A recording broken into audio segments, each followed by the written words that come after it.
Nous allons voir comment insérer une table des matières dans un document de traitement de texte sur OpenOffice. Alors on va commencer par une table des matières très simple, et ensuite on reviendra dessus pour voir les paramètres qu'on aurait pu gérer.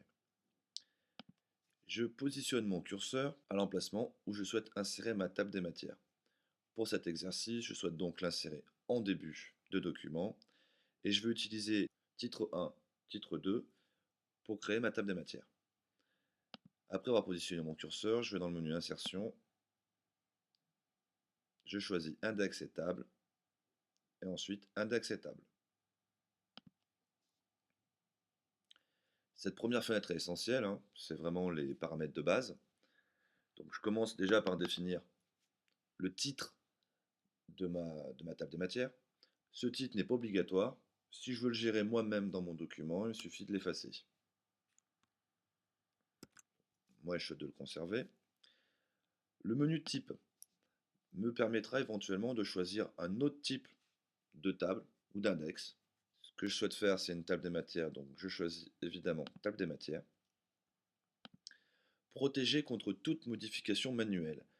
Il est fortement conseillé de garder cette case cochée, parce que ça évitera de faire des mauvaises manips et de modifier manuellement dans le document la table des matières qu'on vient d'insérer.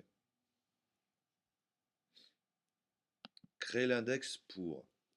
Un index, ça pourrait être créé pour le document intégral ou alors par chapitre. Si je souhaite créer un index par chapitre, il va falloir que je me place en dessous d'un titre de niveau 1. Dans ces conditions, tout ce qui sera, euh, tout ce qui sera affiché avant le prochain titre de niveau 1 sera dans la table des matières. Pour ma part, je choisis donc document entier.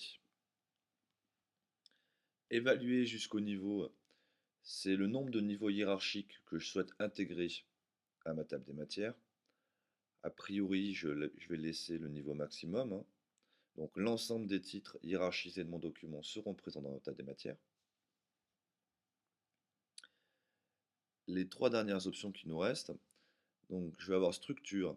Cette case à cocher me permet tout simplement de récupérer les styles hiérarchisés par défaut à l'intérieur de mon document.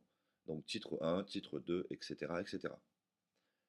Si j'ai créé des styles de paragraphes que je souhaite voir insérés dans ma table des matières, je coche la case style supplémentaire que je vais ensuite paramétrer en cliquant sur le bouton qui est à côté. J'ai dans mon exemple créé le style titre 1 perso. Il suffit, en utilisant les flèches, que je définisse le niveau hiérarchique de mon style, repéré ici. Donc là, j'ai indiqué que le titre 1 perso correspondait à un niveau hiérarchique 1. Ça veut dire que par la suite, les paragraphes utilisant ce style personnalisé apparaîtront dans mon sommaire sous un élément de niveau 1. OK. Si je coche la case marque d'index, je vais pouvoir marquer manuellement des éléments dans mon document. Pour cela, il va falloir que j'aille dans Insertion, Table et Index, Marquer Entrée. C'est pas vraiment le plus utile, donc c'est pas quelque chose qu'on va utiliser vraiment couramment. Je valide avec la touche OK.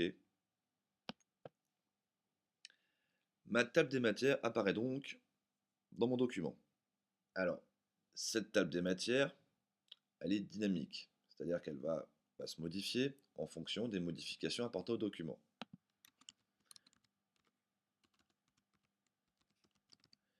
Je modifie le premier titre. J'ai pour l'instant pas vu de modification sur ma table des matières.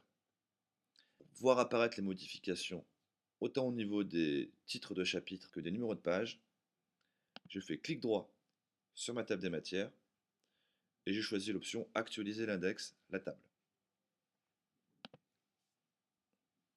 Cette fois-ci, le titre s'est bien mis à jour. J'en profite pour montrer deux options supplémentaires. Éditer l'index, la table, qui va me permettre d'ouvrir à nouveau la fenêtre qui me permet d'insérer ma table et de gérer d'autres paramètres éventuellement, ou alors tout simplement supprimer l'index ou la table, qui me permet de la supprimer de mon document. Petite remarque concernant les styles, on va remarquer, quand je sélectionne mon paragraphe ici, qu'on utilise le style de paragraphe table des matières niveau 1. Ici, donc sur un élément niveau hiérarchique 2, j'utilise table des matières niveau 2, etc. etc. Alors, ça signifie tout simplement que je vais pouvoir gérer l'aspect de ma table des matières avec les styles table des matières niveau 1 à table des matières niveau 10.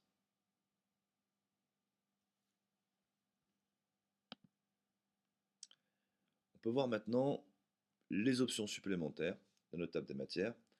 Donc pour ça, je vais tout simplement faire un clic droit sur ma table des matières et je vais choisir l'option éditer l'index.